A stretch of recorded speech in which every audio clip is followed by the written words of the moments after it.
Mga master, by napansin po tayong komento sa atin pong nagdaang post sa Facebook. Ito po ay may kaugnayan sa isa umanong DepEd memorandum na nagbibigay ng 2 linggong pahinga, 2 weeks of rest days in celebration of Teachers Day month. So gusto ko pong ibahagi sa inyo, baka po sakaling ito po ay inyo makikita, hindi po ito totoong memorandum na galing po sa Department of Education. Unang-una po dyan, yung PETSA po is September 8, 2023. Ngayon po ay September 6 pa lamang, So napaka-advance naman ng memorandum na ito na inilabas at pinapakalat. Posible kasi natanggap ninyo ito sa mga group chats ninyo dyan. So beware po na wag masyadong maniwala kaagad, kasi unang-una sa PETSA pa lamang po ay napaka-advance naman. Pangalawa po, sa napansin po natin itong DepEd Memorandum Number. Dito po ay DepEd Memorandum Number 30 Series of 2023. Kung advance po yung date, ay napaka-late naman ang DepEd Memorandum Number nila.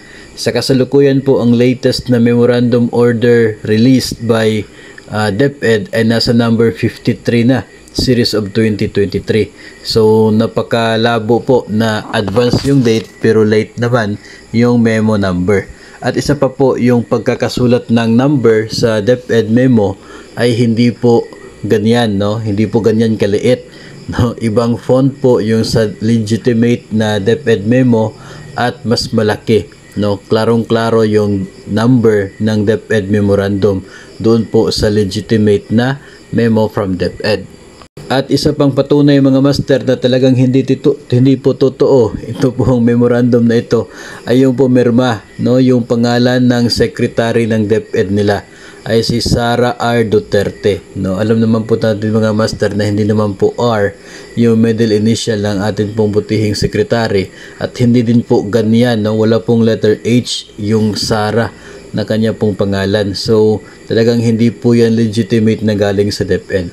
Kung atin po makikita sa website ng Department of Education, ito po sa mga DepEd memoranda releases ng DepEd, pinaka-latest yung September 5 na PETSA, DepEd Memorandum Number 53 Series of 2023. Kaugnay po ito sa PVP ratio sa nagdaang school year. So patunay po yan na nasa number 53 na po yung issuance ng number ng DepEd memo as of September 5. So how come na yung lumalabas mo na memo ay number 30 tapos September 8 pa yung PETSA? Kaya legitimate po na fake legit po na fake yung kumakalat na memo na nagsasabing bibigyan ng 2 linggong pahinga ang mga guro dahil po dito sa Teachers Day celebration o Teachers Day month pa yung ginamit po doon. So tayo po na mismong galing sa Department of Education ay dapat po aware tayo sa mga ganito pong scam na pwede pong tayo po ay pinapaasa at pwede din po nating maibahagi para umasa din po yung iba nating kasamahan. In reality, wala naman pong katotohanan yan at baka masasaktan lamang po kayo pagdating ng tamang ng araw. So, available naman po yung website ng DepEd. Pwede po ninyong ma-check yung mga issuances ng Department of Education na patunay na talagang legit yung mga kumakalat na mga memo na katulad po nito. If ever hindi po ninyo makikita doon sa issuances ng DepEd, so natural po ito ay dapat pong inyo na pong pag-isip-isipan bago po ninyo i-share sa inyo pong mga kasamahan.